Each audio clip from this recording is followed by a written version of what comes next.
et bienvenue à toutes et à tous. Nous sommes les CAP Paffreniers-Soigneurs du lycée agricole de Contamine-sur-Arve en Haute-Savoie. Nous avons entre 15 et 16 ans et nous sommes en majorité des filles, 12 filles et 2 garçons. Nous souhaitons aujourd'hui vous parler d'une des bandes dessinées que nous avons lues. Elle a été sélectionnée pour le prix littéraire des lycéens et des apprentis de la région Auvergne-Rhône-Alpes 2023 auquel nous participons. La BD que nous avons choisie pour ce podcast est « Il est où le patron ?», écrite par les paysannes en polaire et dessinée par Maud Bénézy. Cette BD est éditée par Marabout dans la collection Marabule en mai 2021. C'est une bande dessinée qui dénonce le sexisme dans le monde agricole en faisant le portrait de 3 femmes. Dans ce podcast d'aujourd'hui, nous verrons ensemble les motivations des autrices et nous vous les présenterons, ainsi que la dessinatrice. Ensuite, nous rentrerons dans les détails de la BD en vous présentant les personnages et sa structure, ainsi que son évolution. Et pour finir, notre avis sur la BD. Bonne écoute et surtout ne vous endormez pas.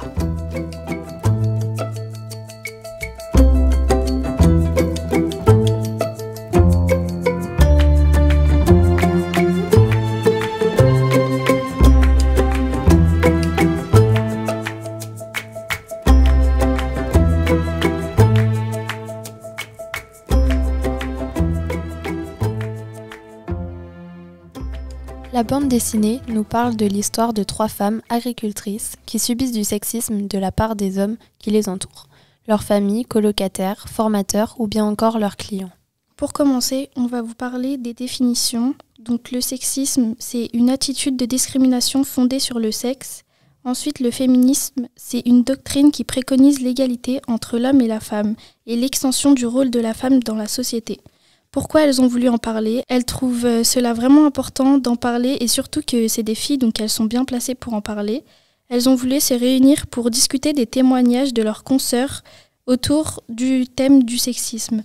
Elles voulaient aussi parler du fait qu'elles ne correspondaient pas aux stéréotypes du genre que les médias, la publicité et la société valorisent habituellement. Joséphine était petite et maigre, Anouk avait des grosses fesses et des petits seins, et Colline était plus grande que son mari. Ce n'étaient pas forcément des grosses costauds. Et pour finir, pourquoi avoir écrit une BD ? Les 3 agricultrices s'improvisent comédiennes le temps d'une tournée de théâtre-forum sur le sexisme dans le monde agricole. Par la suite, elles ont rencontré une jeune dessinatrice qui a rendu leur projet concret. La BD est un formidable outil qui a servi à ces 3 femmes de pouvoir crier leur colère, témoigner des injustices, parfois avec une rage ou une pente de découragement et de tristesse, mais souvent avec humour. Ces autrices ne prétendent pas à l'universalité de leurs propos et elles ont essayé de garder en tête cette dimension située. Il ne s'agit pas non plus pour elles de dénoncer un monde paysan qui serait plutôt très ancien ou plus macho qu'un autre, mais bien de mettre en lumière les mécanismes du patriarcat sous toutes ses formes, des plus cachés aux plus visibles.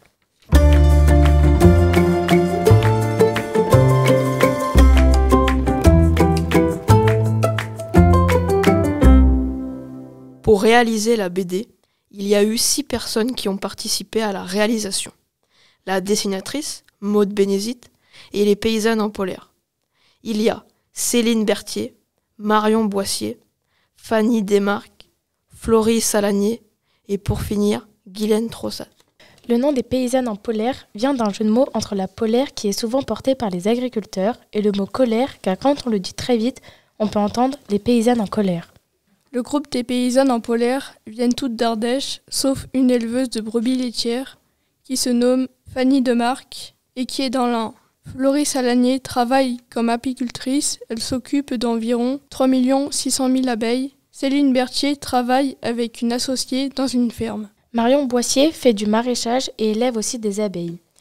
Pour finir, il y a Guylaine Trossat qui fut bergère pendant 7 ans avant de s'installer avec un troupeau de brebis. Maud Bénézy est une dessinatrice autodidacte, c'est-à-dire qu'elle a appris toute seule. Elle n'a pas fait d'études pour cela. Elle raconte son quotidien sous forme de BD depuis 2014, sous le nom de BDzite. C'est aussi un jeu de mots avec son nom et prénom.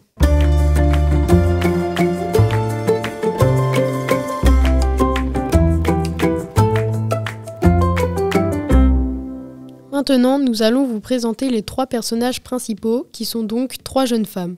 Nous commençons par Joséphine Perrin. Joséphine est une jeune femme assez petite et maigre. Malgré les préjugés des gens, elle décide de reprendre la ferme de Georges pour élever des chèvres et fabriquer des fromages. C'est une féministe. Joséphine loge dans une caravane à proximité de la ferme pour toujours être présente en cas de problème. Passons maintenant au second personnage qui s'appelle Colline.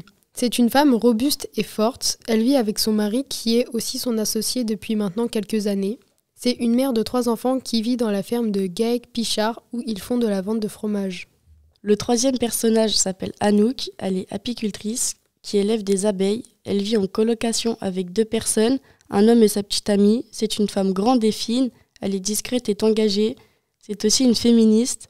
Et toutes les 3 sont d'accord, il faut lutter toutes ensemble.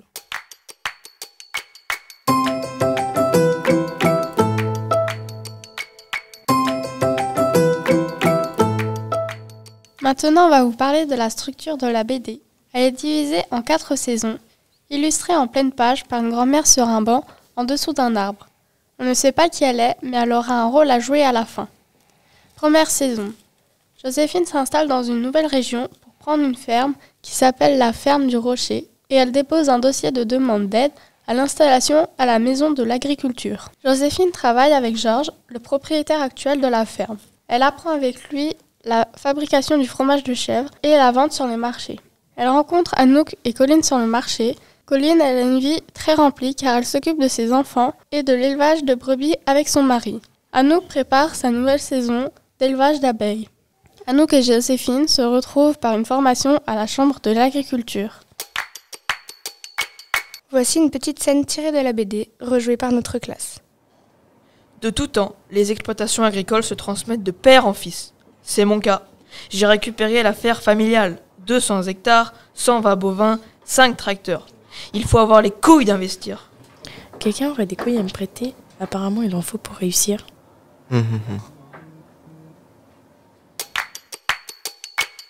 Deuxième saison. On arrive en été. Joséphine fait les foins toute seule pour la première fois. On voit que Colline a une charge mentale énorme et qu'elle a besoin de reconnaissance. Colline, Anouk et Joséphine participent à une réunion féministe. Les parents de Anouk ont des préjugés comme quoi qu'une femme ne peut pas s'en sortir seule dans l'agriculture. Ils pensent qu'elle devrait avoir un vrai travail pour avoir un vrai salaire. Voici une petite scène tirée de la BD, rejouée par notre classe. Alors Nicolas, pas trop dur d'habiter avec toutes ces femmes? C'est pas très propre. Oh, vous savez. Bon, un petit apéro pour commencer? Ouais. Eh ben, c'est pas un boulot de bonne femme d'ouvrir le vin. Ah, mais Anouk, c'est pas une femme, c'est une féministe. Bravo. Elle a réussi. Bon, ça va là. On pourrait mettre les propos sexistes sur pause, s'il vous plaît. T'énerve pas, c'est de l'humour. Enfin Anouk, ne traite pas ton père de sexiste. Il a toujours respecté les femmes. J'en sais quelque chose. Je m'énerve pas, je dis calmement que les pseudo-humours de papa n'est pas drôle. Moi, votre humour me fait rire, Thierry. Ah, enfin un qui me comprend. Mais on le sait ma chérie, que l'humour de papa n'est pas très subtil. C'est pas grave. Mais si, c'est grave de traiter les femmes d'incapables pour rigoler. Ma chérie. Oh, si on peut plus rigoler de rien, c'est de l'humour. Bon, qui veut du vin? Moi. Excuse-toi chérie. Tu vois bien que tu l'as blessé. C'était une blague. Pardon mon chaton, mais tu es trop sensible, il faut t'endurcir. C'est que de l'humour. Tu sais ma chérie, il est comme ça ton père. Faut pas lui en vouloir. Faut pas prendre ça trop à cœur. Oui, je sais, je lui demande juste de faire un peu attention. Et puis c'est générationnel aussi. Nous on n'a pas grandi avec ces discours féminins. Féministe. Oui, comme tu préfères. Mais c'est pas le problème d'être féministe ou pas, c'est juste que c'est pas drôle de faire de l'humour en rabaissant les autres. Bon, eh bien, je ne ferai plus de blagues alors. Et sinon ma chérie, tu penses trouver un vrai travail bientôt? Les abeilles c'est sympa, mais ça reste un hobby, non?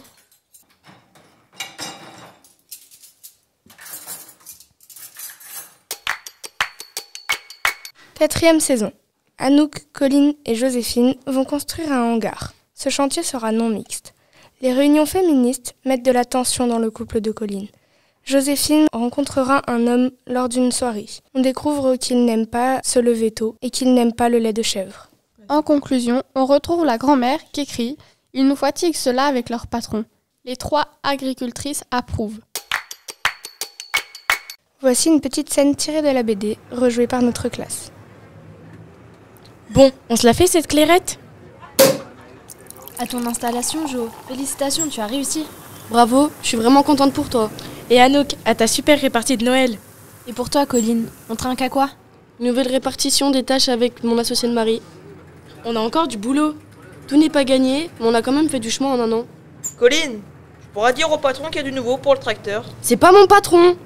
Ça suffit maintenant. Ça suffit. Elle travaille autant, voire plus que lui. Il est temps d'arrêter de considérer que c'est lui le patron. Mais si vous avez une question, vous pouvez aussi bien vous adresser à elle. Ils nous fatiguent, ceux-là, avec leur patron. Mais c'était juste... Bien dit, Odette. Ils ont le crâne dur, mais ça va finir par rentrer. Enfin, une parole sensée. Il est resté bloqué 40 ans en arrière, celui-là. On va pas se laisser marcher sur les pieds. Vous laissez pas décourager les filles, vous faites un super boulot. On est avec vous. Le patron, ça me fait rire. Ils oublient facilement que sans notre boulot, y a rien qui tourne. Moi, je me suis freinée toute ma vie à cause de commentaires comme ça. Vous faites pas avoir.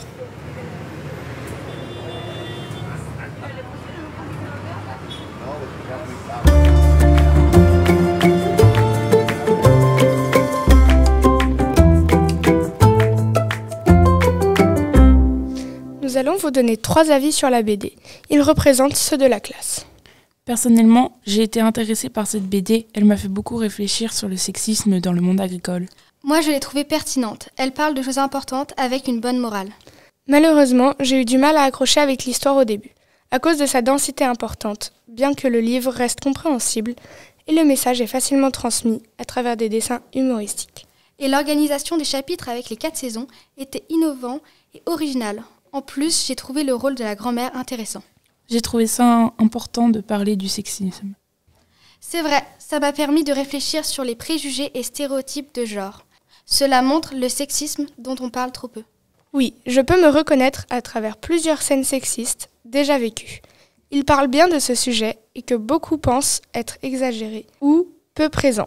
Ce qui m'a semblé anormal, c'est que les hommes se déclarent être les chefs et les patrons, alors que dans la bande dessinée, les femmes sont volontaires, elles s'affirment, sont engagées et travaillent autant que les hommes.